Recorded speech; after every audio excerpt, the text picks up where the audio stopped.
नमस्कार मित्रांनो, मी स्वाती तोरसेकर एशा पृथ्वीमध्ये तुमचं स्वागत करते. पश्चिम बंगाल मधल्या निवडणुका झालेल्या आहेत, मतदान झालेलं आहे आणि आता आज काही ठिकाणी पुन्हा एकदा हे होत आहे, मतदान होत आहे. कारण तिथे काही गफलती झाल्याचं लक्षात आलं. आता यानंतर 4 मे रोजी म्हणजे आज मी व्हिडिओ करते आहे 2 मेला.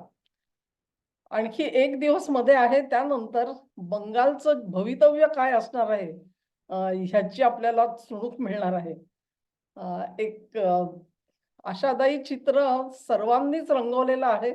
एक्झिट पोल्स आलेले आहेत आणि त्याच्यामध्ये ममता बॅनर्जी यांचा सपशेल पराभव होताना दिसतो आहे.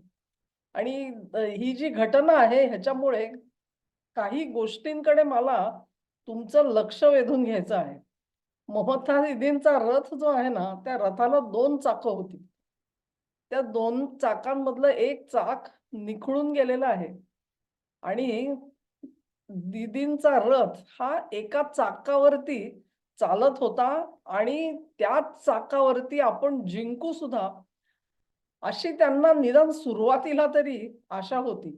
आता ती आशा मावळत चाललेली आहे आणि त्याच्यामुळे डेस्परेट झालेल्या ममता दीदी वेगवेगळ्या प्रकारची वक्तव्य करत सुटलेल्या आहेत आणि त्याची चुणूक आपल्याला मिळते. मुळात या राज्यामध्ये एस-आय-आर म्हणजे स्पेशल इन्व्हेस्टिगेशन रिपोर्ट बनवून त्यानुसार मतदार याद्या ह्या सुधारित करण्याचं जे काम हाती घेतलेलं होतं, त्याच्या विरोधामध्ये ममता बॅनर्जी सुप्रीम कोर्टात गेलेल्या दिसल्या आणि असं म्हणतात, की त्या स्वतःच स्वतःच्या वकील म्हणून तिथे उभ्या होत्या. म्हणजे कदाचित सिटिंग चीफ मिनिस्टर म्हणतो म्हणजे विद्यमान एखादा मुख्यमंत्री हा अशा प्रकारे सुप्रीम कोर्टामध्ये वकील म्हणून उभा राहिलेला स्वतःच्याच केसमध्ये असं अतिशय विरळ उदाहरण असेल. तेव्हा ते एस-आय-आर, एस-आय-आर, एस-आय-आर हे ममता दीदींनी अगदी लावून धरलेलं होतं. पण त्या एका गोष्टीकडे कोणाचंही लक्ष वेधून घेत नव्हत्या. तुम्हाला कदाचित आठवणार नाही म्हणून तुम्हाला आठवण करून देते. 2011 साली ममता बॅनर्जी ह्यांचा तृणमूल काँग्रेस हा पक्ष जो आहे तो सत्तेमध्ये आला, तेव्हाची परिस्थिती आठवून बघा जरा. म्हणजे त्याच्या अगोदर 2004 साली युपीएचं सरकार सेंटरमध्ये आलेलं होतं आणि अमेरिकेशी जे न्यूक्लिअर 1-2-3 डील झालं, ते प्रकरण आणि अन्य काही मामले ह्या बाबतीमध्ये काँग्रेस आणि डावे पक्ष ह्यांचं बिनसलेलं होतं. 2004च्या निवडणुकीमध्ये सगळ्या कम्युनिस्टांना मिळून 60च्या वर जागा मिळालेल्या होत्या. It was a very impressive performance.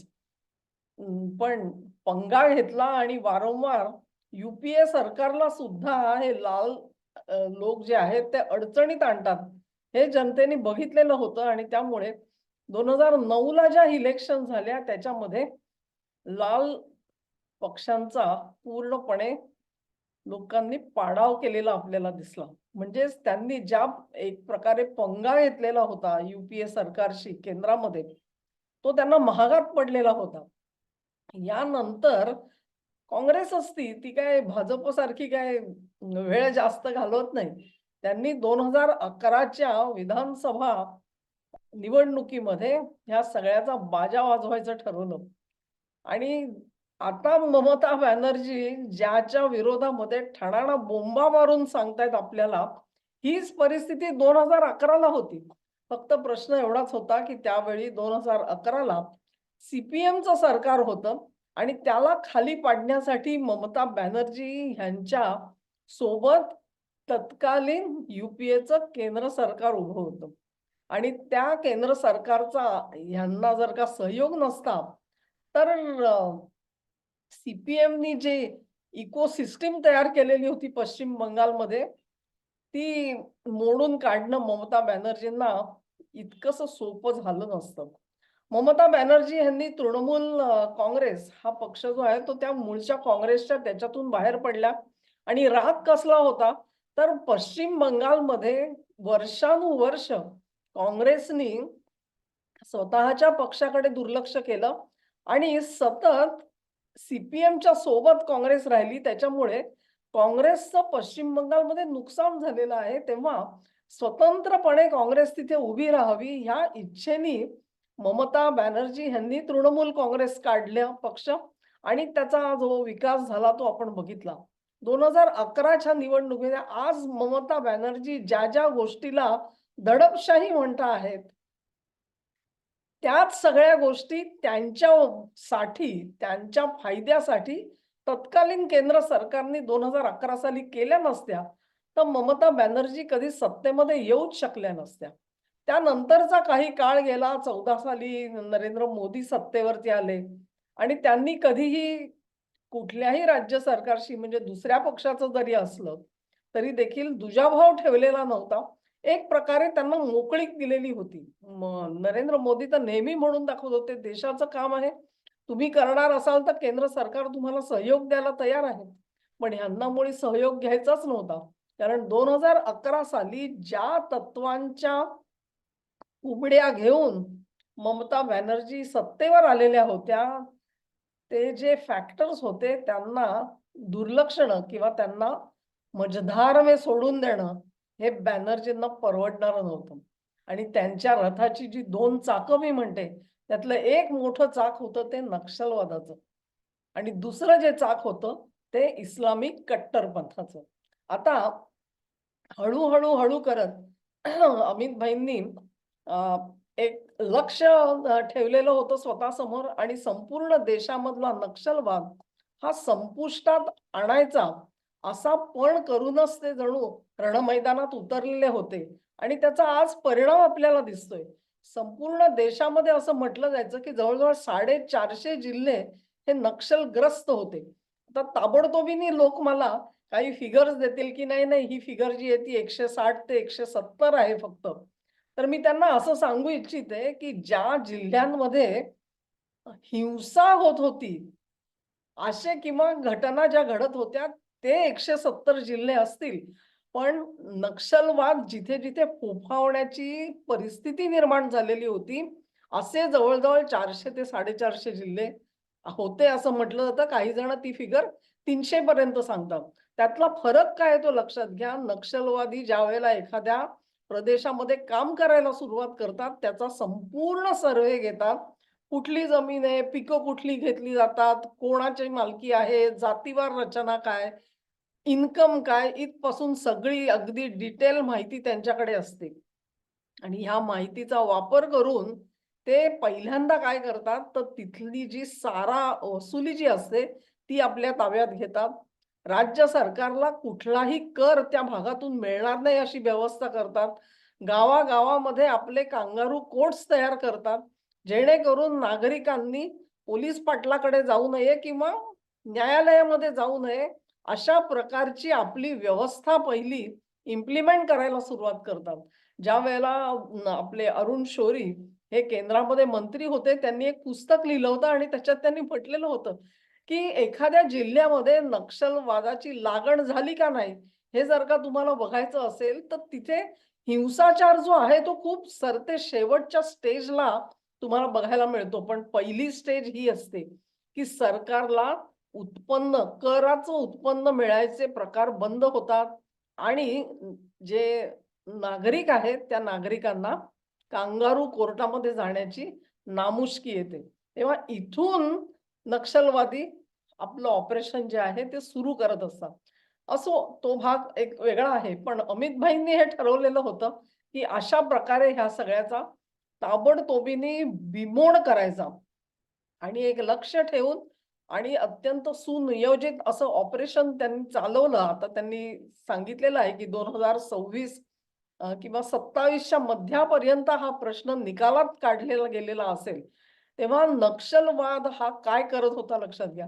नक्षलवाद आणि कट्टरपंथी इस्लाम हे हातात हात घालून या देशामधल्या प्रत्येक व्यवस्थेला आव्हान उभं करत होते.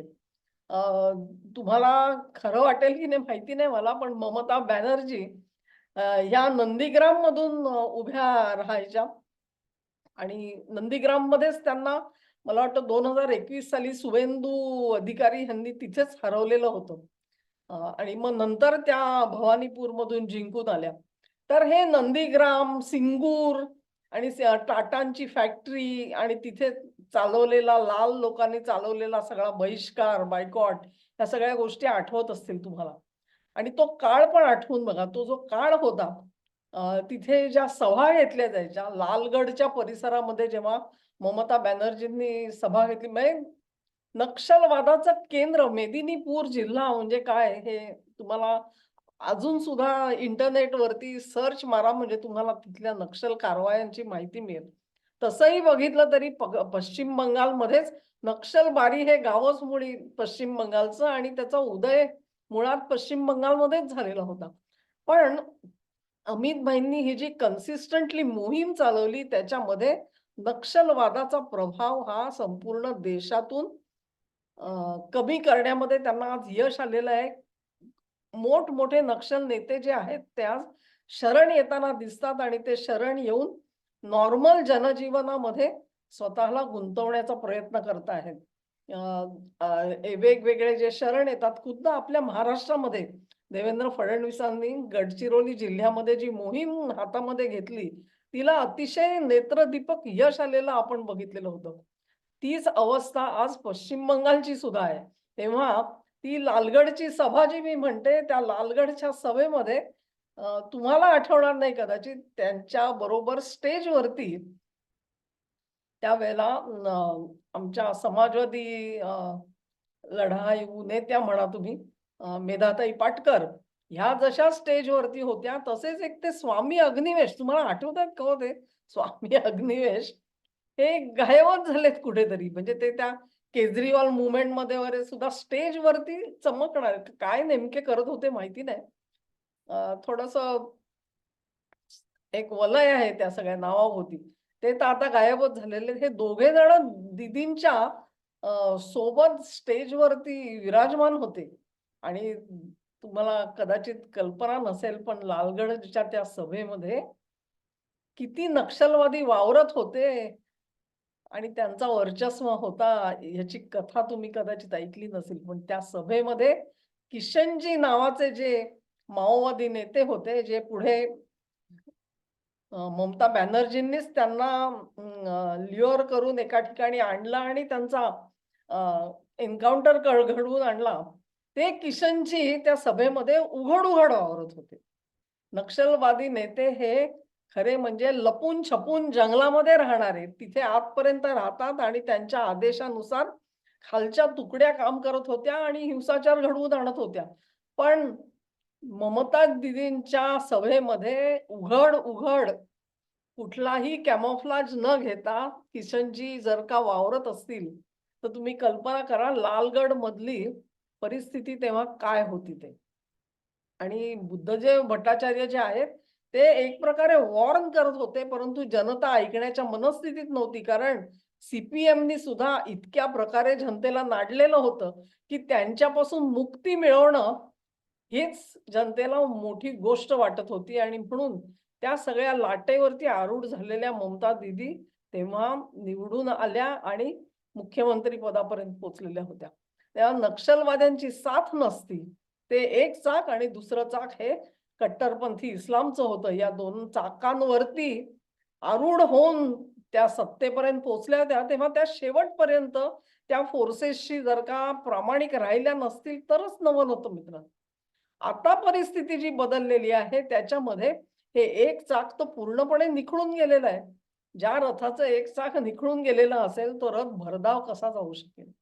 भरधाव तर जाऊ शकणार नाही. दुसरं चाक बसवेपर्यंत ममता दीदींना अवधी मिळाला नाही किंवा त्यांचं तिथे लक्षही गेलं नसेल कदाचित.